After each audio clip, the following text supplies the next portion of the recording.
ಸಭಾಧ್ಯಕ್ಷ ಚರ್ಚೆ ಆಗಬೇಕಿದ್ದು ಅಧ್ಯಕ್ಷರೇ ಚರ್ಚೆ ಮಾಡಲಿ. You give a time for.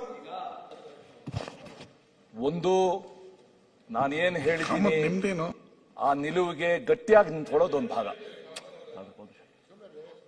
ನಿಲುವಿಗೆ ಗಟ್ಟಿಯಾಗಿ ನಿಂತ್ಕೊಂತೀನಿ ಅಂತ ತೋರಿಸುವ ಗಟ್ಟಿತನ ಒಂದು, ಇನ್ನೊಂದು ಬಂಡತನ ಒಂದು. ಎರಡಕ್ಕೂ ಬಹಳ ವ್ಯತ್ಯಾಸ ಇದೆ. ಅವ್ರು ಹೇಳಿದ್ರು ದಕ್ಷಿಣ ಭಾರತದ ರಾಜ್ಯಗಳೆಲ್ಲವೂ ಕೂಡ ಉತ್ತರ ಬೇಸತ್ತೋಗಿದೆ, ಕೇಂದ್ರದಿದ್ದ ಅಂತ. ಸರ್ ತಮ್ಗೆ ಗೊತ್ತಿದೆ ಈ ದೇಶದಲ್ಲಿ ಎರಡು ಗುಂಪಿದೆ, ಇಂಡಿ ಅಲಯನ್ಸ್ ಅಂತ ಒಂದು, NDA ಅಂತ ಒಂದು. ಇವ್ರು ಹೇಳಿರೋದೆಲ್ಲನೂ ಕೂಡ ಇಂಡಿ ಅಲಯನ್ಸ್ ರಾಜ್ಯಗಳು. ಕೇರಳ ಇರ್ಬೋದು, ತಮಿಳುನಾಡು ಇರ್ಬೋದು, ತೆಲಂಗಾಣ ಇರ್ಬೋದು, ಕರ್ನಾಟಕ ಇರ್ಬೋದು. ಆಂಧ್ರದವ್ರು ಮಾಡಿಲ್ಲ. ಇದು ಒಂದು ಭಾಗ, ಇದು ಒಂದು ಭಾಗ.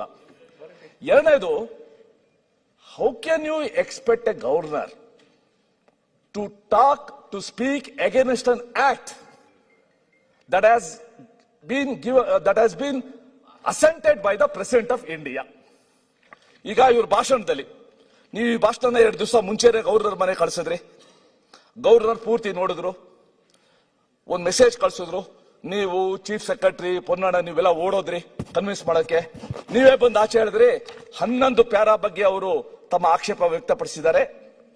ನಾನು ಹೋಗಿ CM ಹತ್ರ ಮಾತಾಡ್ತೀನಿ ಅಂತ. ಆಮೇಲೆ ಇಲ್ಲ ನಾವು ವಿ ಸ್ಟಿಕ್ ಟು ದಟ್ ಅಂತ ಹೇಳಿದ್ವಿ. ಸರ್ ಸ್ಪೀಕರ್, ಮಾನ್ಯ ಸಭಾಧ್ಯಕ್ಷರೇ, ಈಗ ನೋಡಿ ಇದು ಏನು VBG ರಾಮ್ಜಿ ಅಂತ ಏನಿದೆ, ವಿಕಸಿತ್ ಭಾರತ್, ಅದ್ರ ಬಗ್ಗೆ ಇವ್ರು ಮಾತಾಡ್ತಾ ಗವರ್ನರ್ ಬಾಯಲ್ಲಿ ಹೇಳ್ಸಕ್ ಟ್ರೈ ಮಾಡೋದು, ಇಂತಹ ಪ್ರಗತಿ ವಿರೋಧಿ ಕ್ರಮವನ್ನು ನನ್ನ ಸರ್ಕಾರ ಬಲವಾಗಿ ಖಂಡಿಸುತ್ತದೆ. Can a governor speak against the act? ಲೋಕಸಭೆ ರಾಜ್ಯಸಭೆಯಲ್ಲಿ ಒಪ್ಪಿಗೆ ಆಗಿ ರಾಷ್ಟ್ರಪತಿಗಳಿಂದ ಅಂಕಿತ ಆಗಿ ಲಾ ಆಫ್ ದಿ ಲ್ಯಾಂಡ್ ಆಗಿರೋದ್ರ ಹಿನ್ನೆಲೆಯಲ್ಲಿ ಇವ್ರು ಬೇಕಾದ್ರೆ ಕೋರ್ಟ್ಗೆ ಹೋಗ್ಬೇಕಾಯ್ತು. ಅದನ್ನ ಸಿದ್ದರಾಮಯ್ಯನವರು ಮಾನ್ಯ ಮುಖ್ಯಮಂತ್ರಿಗಳು ಬಜೆಟ್ ಭಾಷಣದಲ್ಲಿ ಹೇಳಿದ್ರು ಕೂಡ ನಾವು ಸುಮ್ಮನೆ ಇರ್ತಾ ಇದ್ವು. ನಾಟ್ ಥ್ರೂ ದೀಸ್ ಅವರ ಬಾಯಲ್ಲಿ ಪದಗಳ ಹೇಳಿಸಬಾರ್ದು. ಮುಂದೆ ಏನ್ ಹೇಳ್ತೀರಾ?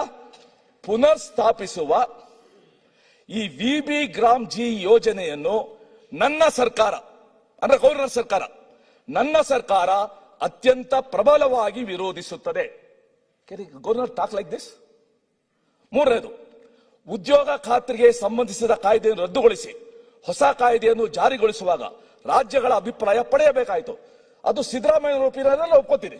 As a chief minister he has a right, not the governor. ಕೇಂದ್ರ ಪುರಸ್ಕೃತ ಯೋಜನೆಗಳಲ್ಲಿ ರಾಜ್ಯದ ಪಾಲು ಇರುತ್ತದೆ. ಹೀಗಿರುವಾಗ ರಾಜ್ಯಗಳನ್ನು ಸಂಪರ್ಕಿಸದೆ ಜಾರಿಗೊಳಿಸಿರುವುದು ಸಂವಿಧಾನ ಬಾಹಿರ ನಡೆಯಾಗಿರುತ್ತದೆ. ಸ್ಪೀಕರ್ ಗವರ್ನರ್ ಇದು ಮಾತಾಡಕ್ಕಾಗತ್ತಾ?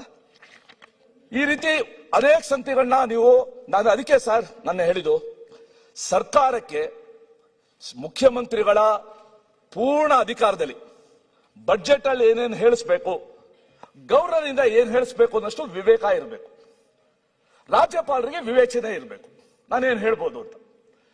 ಇನ್ನ ಮೂರನೇದು, ತಾವು ಒಂದು ರಾಷ್ಟ್ರಗೀತೆ ಬಗ್ಗೆ ಈಗ ಮೆತ್ತಿಗೆ ಬೇರೆ ತರ ತಿರ್ಸಕ್ ಟ್ರೈ ಮಾಡ್ತೀರಾ. ಸಭಾಪತಿಗಳು ಬಿಟ್ಬಿಟ್ರಿ ಸರ್.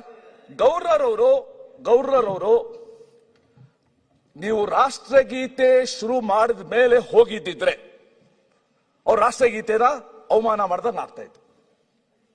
ಅವ್ರೇನ್ ಮಾಡಿದ್ರು? ಜೈ ಹಿಂದ್ ಜೈ ಕರ್ನಾಟಕ ಅಂತ ಹೇಳಿದ್ರು.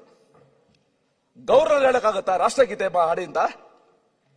ಗವರ್ನರ್ ಹೇಳಕ್ಕಾಗತ್ತಾ? ಅದು ಸ್ಪೀಕರು ಅಥವಾ ಸಭಾಪತಿಗಳು ಇಂಡಿಕೇಶನ್ ಕೊಡ್ಬೇಕಾಯ್ತು, ನಿಮ್ ಸ್ಟಾಫ್ ಹೋಗಿ ಶುರು ಮಾಡ್ಬೇಕಾಯ್ತು. ಬೇಡ, ಅವ್ರು ಇಳಿದು ಬಂದಿರ್ತಾರೆ. ಆಗ್ಲಾದ್ರೂ ಕೂಡ ನೀವು ರಾಷ್ಟ್ರಗೀತೆ ಹೇಳಿಸಿದ್ರೆ, ಅವ್ರು ನಿಂತ್ಕೊಳ್ಳದೆ ಹೋಗಿದ್ದಿದ್ರೆ ರಾಷ್ಟ್ರಗೀತೆಗೆ ಅವಮಾನ ಮಾಡಿದ್ದಾರೆ, ಅಗೌರವ ತೋರಿಸಿದ್ರೆ ಹೇಳ್ಬೋದಾಗಿತ್ತು. ನೀವು ಮಾಡಲೇ ಇಲ್ಲ. ನೀವು ರಾಷ್ಟ್ರಗೀತೆನ ಹಾಡಿಸ್ಲೇ ಇಲ್ಲ. ಹಾಡಿಸ್ಬೇಕಾಗಿದ್ದು ಗವರ್ನರ್ ಅಲ್ಲ.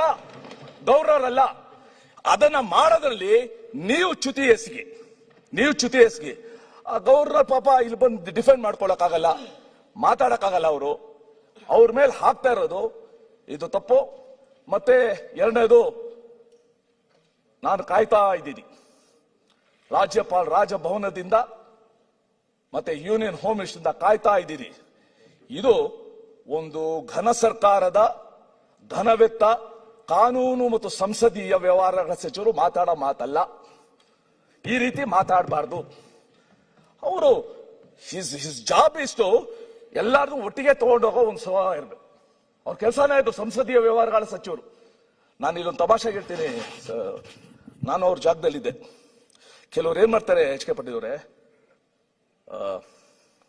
ಕಾನೂನು ಮತ್ತು ಸಂಸದೀಯ ವ್ಯವಹಾರಗಳ ಸಚಿವರು ಇರುವಾಗ ಈ ಸಂಸದೀಯ ಬಿಟ್ಬಿಡ್ತಾರೆ, ಕಾನೂನು ಮತ್ತು ವ್ಯವಹಾರಗಳ ಸಚಿವರು ಅಂದ್ಬಿಡ್ತಾರೆ. ಅದು ವಾಸಿ. ಇಂಗ್ಲಿಷ್ ಅಲ್ಲಿ ಲಾ ಅಂಡ್ ಅಫೇರ್ಸ್ ಮಿನಿಸ್ಟರ್ ಅಂತ ಅಂದ್ಬಿಡ್ತಾರೆ. ಅದು ಆಗ್ಬಾರ್ದು. ಇವರ ಪಾರ್ಲಿಮೆಂಟರಿ ಅಫೇರ್ಸ್ ಮಿನಿಸ್ಟರ್, ಸಂಸದೀಯ ವ್ಯವಹಾರಗಳ ಸಚಿವರು. You should be above all of us. ಹಾಗಿರುವಾಗ ರಾಷ್ಟ್ರಗೀತೆ ಅಂತ ಹೇಳಿ ಗವರ್ನರ್ ಮತ್ತೆ ಸಿಲುಕ್ಸಕ್ಕೆ ಟ್ರೈ ಮಾಡಿ, ಆ ಸಭಾಪತಿಗಳನ್ನೂ ತಂದು ಸಭಾಪತಿಗಳ ವಿರುದ್ಧ ಅಲ್ಲಿ ದಂಡನೆ ಮಾಡೋಕ್ಕೆ, ಇದು ಐ ನೆವರ್ ಎಕ್ಸ್ಪೆಕ್ಟೆಡ್. ಯಾಕಂದ್ರೆ ನೀವು ವಿಧಾನ ಪರಿಷತ್ತಲ್ಲಿ ಇದ್ದಾಗಲಿದ್ದ ನಾನು ನೋಡ್ಕೊಂಡ್ ಬಂದಿದ್ದೀನಿ. Before I become an MLA house ಅಲ್ಲಿ ಬಂದು ನೋಡಿದ್ದೀನಿ ನಾನು. ನಿಮ್ಮಿಂದ ನಾನು ಇಡೀ ಸದನಕ್ಕೆ ಮಾರ್ಗದರ್ಶನ ಮಾಡುವ ಒಂದು ಲಕ್ಷಣ ನಾನು ನೋಡ್ಬೇಕಾಗಿತ್ತು. Unfortunately I am a loser ಇವತ್ತು. ಅಧ್ಯಕ್ಷರೇ,